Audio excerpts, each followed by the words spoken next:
son livre est recommandé aux gradés militaires pour qu'ils comprennent la situation, parce qu'il explique bien la situation, le réel, pas les fantasmes que l'on peut se faire, les fantasmes de gauche ou les fantasmes de droite, mais le réel. Naftali Bennett, mais aussi Yair Lapid et je pense beaucoup d'autres, n'importe qui veut avoir une opinion éclairée doit lire ces livres.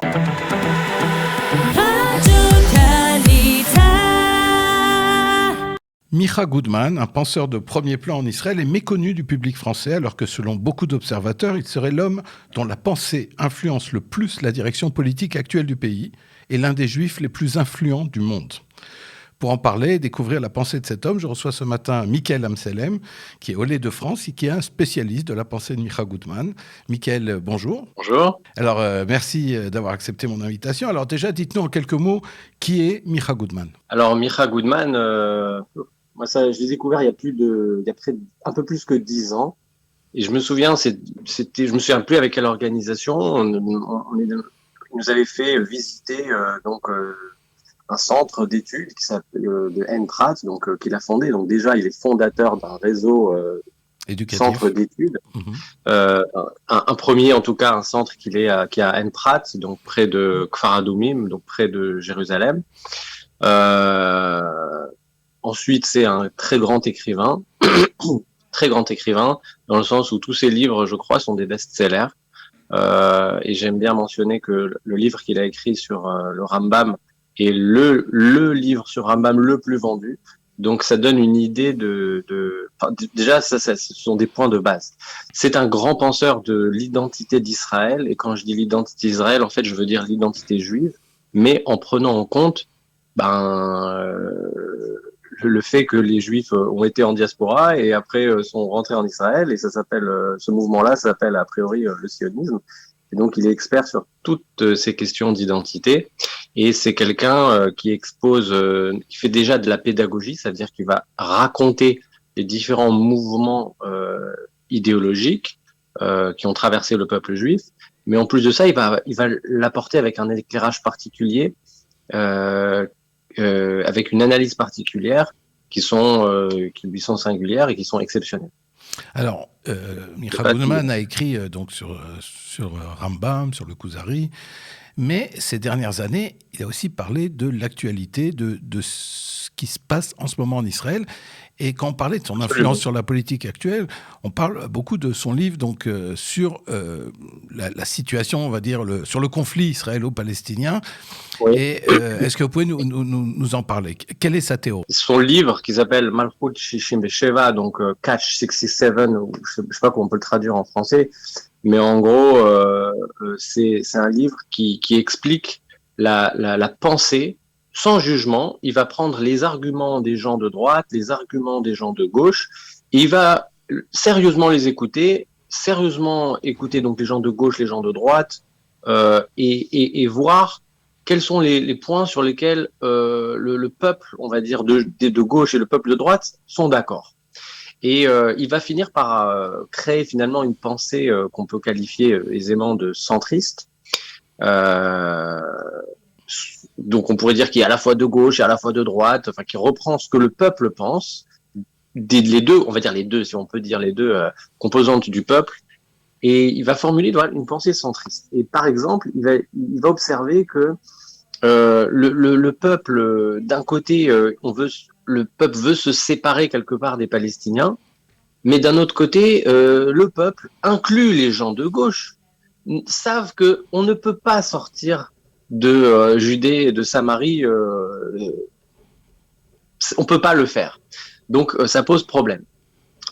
Maintenant, après, encore une fois, les gens de gauche auront tendance à dire tiens, il faut arrêter l'occupation. Bon, qu'est-ce que ça veut dire l'occupation ? C'est quoi la signification ? Il va poser ces questions et il va se dire bon, et si l'occupation, on va essayer de qualifier l'occupation avec un chiffre. Qu'est-ce que c'est que l'occupation ? Alors, on va poser la question à des Palestiniens, c'est quoi l'occupation ? Et ils vont dire l'occupation, ça a comme conséquence que, je sais pas, les Palestiniens ont du mal à naviguer entre ville A et ville B, ville palestinienne de zone A. L'occupation fait que les Palestiniens ont du mal à voyager à l'étranger. Il leur faut, je sais pas moi, 10 heures juste pour aller à l'aéroport de Amman en Jordanie. Donc lui, il a dit, qu'est-ce qu'on peut faire ? On va j'ai envie de dire le cœur de gauche, si on peut dire les choses comme ça, eh ben, si Israël peut prendre des mesures qui vont réduire les effets de l'occupation, c'est-à-dire les problèmes du quotidien que vivent les Palestiniens, sans que cela n'affecte la sécurité des Israéliens, eh ben, qu'Israël le fasse. Et ainsi, la vie des Palestiniens se portera mieux, et donc les Israéliens qui ont un cœur pour, je dirais, qui sont sensibles au peuple palestinien, car ils sont humains, car il y a évidemment un courant humaniste. Eh ben oui, faisons-le.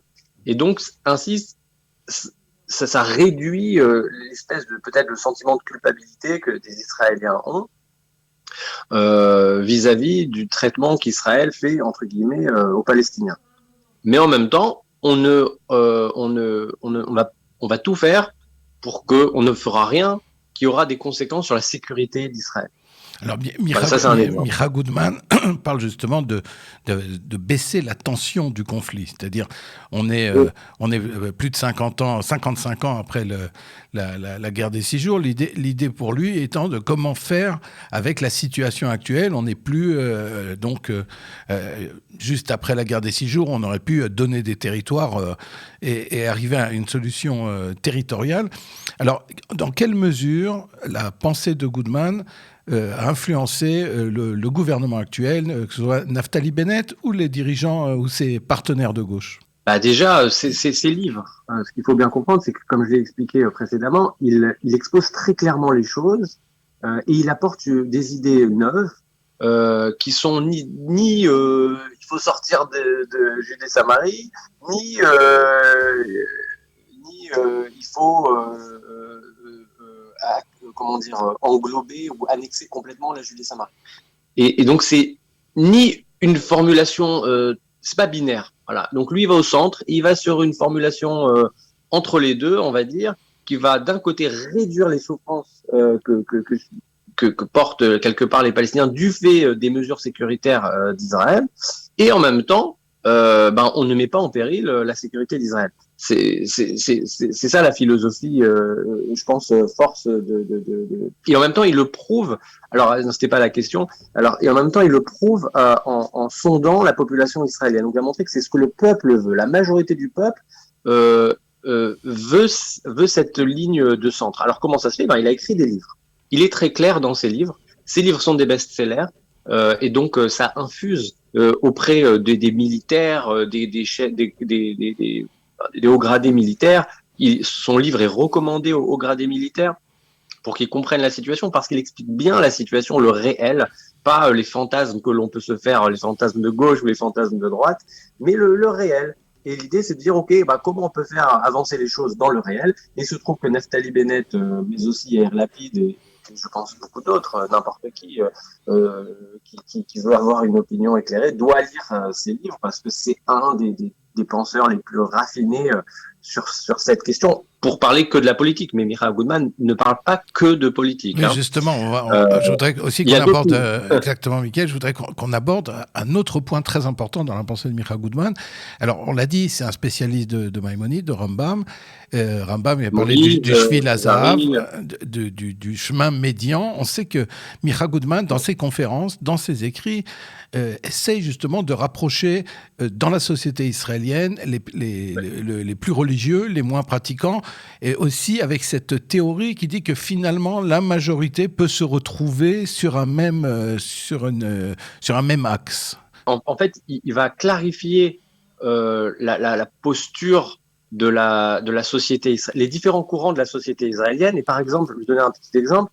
Quand on va parler des chilonim, on va dire, en vrai, en Israël, ce qu'on appelle un chiloni, c'est pas entre guillemets un juif assimilé qui habite en Israël et qui parle hébreu, comme diraient certains, des goïs qui parlent hébreu. Ce n'est pas vrai. Dit en vrai, dans les chilonim, il y a deux catégories. Il y a une catégorie qui est finalement traditionnaliste, comme beaucoup de juifs en France sont des traditionalistes, c'est-à-dire ils ne suivent pas leur vie suivant les règles de la halakha, ils ne se définissent pas comme religieux, ils sont juifs mais ils font la tradition, les juifs traditionalistes. La plupart des chilonim en Israël sont en fait des traditionalistes. Et les traditionalistes, en France, on connaît ça. On peut pas dire que ce sont des juifs qui sont des renégats de la tradition juive. Au contraire, ils sont porteurs, ils aiment, ils la vivent, ce sont leurs habitudes, ce sont leurs coutumes, c'est notre façon de vivre. Nous sommes juifs. Et voilà. Et donc déjà, ils montrent qu'en fait, les Chilonim, déjà, c'est pas ce qu'on croit. Ce sont pas des renégats de la tradition juive. Ils les divisent en deux. Ensuite, chez les religieux, il va dire, il y a aussi deux camps. Il y a ceux qui sont ouverts sur le monde et ceux qui sont peut-être sur une stratégie plus d'enfermement. Alors, moi, je reprends les termes d'un penseur connu dans les milieux français, de Maimon. Il dit, il y a ceux qui font la stratégie d'Abraham, donc qui sont ouverts sur le monde, la tente ouverte aux quatre vents, ou la stratégie l'arche de Noé, où ils sont enfermés dans leur arche, quoi. Et ce sont deux stratégies identitaires. Dans les religieux, il y a deux. Il y a ceux qui s'enferment et il y a ceux qui restent ouverts sur le monde. Et la stratégie de Noé et la stratégie d'Abraham. Eh bien, il dit que ce point extraordinaire de Micha Goodman, c'est que il y a ce centre-là où d'un côté il y a les Chilonim mais qui sont ouverts à la tradition, qui portent la tradition, et de l'autre côté il y a et qui sont évidemment ouverts sur le monde, et de l'autre côté il y a ces religieux mais qui sont eux aussi ouverts sur le monde, qui se retrouvent. Et ce centre, c'est la majorité du pays, et ce centre, c'est le cœur du pays. Et pour revenir sur la question précédente, comment il influence? Un de ceux qui, c'est assez naturel presque, mais Naftali Bennett, en tout cas, il est reconnu comme étant inspiré, se nourrit clairement et directement des écrits de Micha Goodman. Mais quand on a quand on l'écoute, enfin moi en tout cas, je suis un passionné de Micha Goodman depuis que j'ai découvert. Première fois que je l'ai découvert, je ne savais pas que c'était un écrivain, je ne savais pas que c'était le fondateur de l'Institut, je ne savais pas grand-chose sur lui, je ne savais rien, j'écoutais et je me dis waouh, il est extraordinaire ce penseur. Et il reflète à mes yeux cette civilisation d'Israël debout et en marche. Voilà, c'était la formulation que j'avais ressentie quand je l'avais écouté la première fois, sans savoir, sans aucun préjugé, puisque je ne savais rien de lui. Et il m'avait marqué profondément, et il m'avait parce qu'il mélangeait les enseignements juifs, Rambam et Aristote, c'est vraiment son truc. Et donc je trouvais ça absolument fascinant, extraordinaire, et donc j'encourage évidemment tout le monde à le lire. Et ce n'est pas parce qu'il est jeune qu'il n'est pas brillant. Il est jeune et brillant, et donc j'encourage tout le monde à l'écouter. Et il est disponible en anglais et en hébreu très facilement sur YouTube.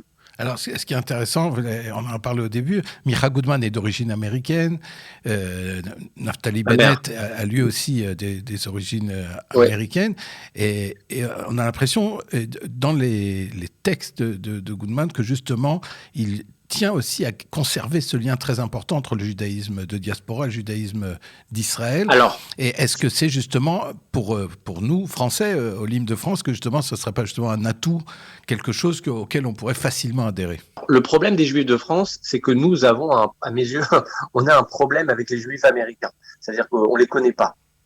Mais là où il est essentiel de revenir à la pensée sioniste, pour ne pas dire à la pensée juive, tout simplement, c'est que le premier, alors ça c'est une grande question idéologique, mais qu'il est important de clarifier. Nous sommes un peuple, et ça il faut se le rappeler. Nous sommes un peuple, et le nom de ce peuple c'est le peuple d'Israël, et que nous habitons en diaspora, que nous ayons fait notre alia ou pas, que nous vivions en Angleterre, aux États-Unis ou ailleurs, nous appartenons au même peuple. Si déjà le premier ajustement idéologique qu'il convient de faire, c'est de se rappeler de cela, et que nous ne sommes pas, l'identité juive, ce n'est pas, entre guillemets, simplement une religion. Cette idée-là, c'est une idée fausse qui nous a été inculquée depuis Napoléon. On connaît, je ne veux pas refaire l'histoire du judaïsme ou l'histoire des Juifs de France, mais ça, c'est une réalité qui est importante. Micha Goodman, lui, se définit profondément comme un Israélien. C'est un Israélien pur et dur. Il parle parfaitement l'anglais, mais lui, des fois même, il rigole de lui par rapport à son accent quand il va parler peut-être non, il est un Américain parfait, mais des fois, il lui manque des mots comme ça, peut-être en anglais. Et il se moque de lui, mais lui s'est défini profondément comme Israélien. Je ne sais pas s'il est né, je crois qu'il est né en Israël. Et il se définit profondément comme Israélien. Maintenant, c'est vrai qu'il a des origines américaines, qui ont infusé en lui, sans doute, évidemment. C'est le côté qu'on peut retrouver chez certains juifs qui ont fait leur alia. C'est vrai que les juifs, nous, les Olim qui font notre alia, souvent on a un côté idéaliste. Et les juifs américains l'ont encore plus parce que eux, ils ont la force de l'ambition américaine, la grande vision à l'américaine. Ils n'ont pas peur des grands idéaux. Et voilà, ça c'est le premier point. Et pour revenir sur le lien Amérique-Israël, en fait, c'est tout simplement le peuple juif. C'est-à-dire le peuple juif qu'il habite à un moment de son histoire aux États-Unis ou qu'il habite en Israël, nous sommes le même peuple. Et ça, c'est le b.a.-ba, j'ai envie de dire, du sionisme. Et le sionisme, c'est pas, c'est habité en Israël, ceux qui sont en Israël, c'est des sionistes, ceux qui ne sont pas des sionistes ou sont simplement des juifs de diaspora. Non, nous sommes le même peuple, nous sommes la même famille. Et si j'ai des frères et sœurs qui habitent encore en France, en Angleterre ou ailleurs, ça reste mes frères et sœurs, ça reste ma famille, ça reste mon peuple.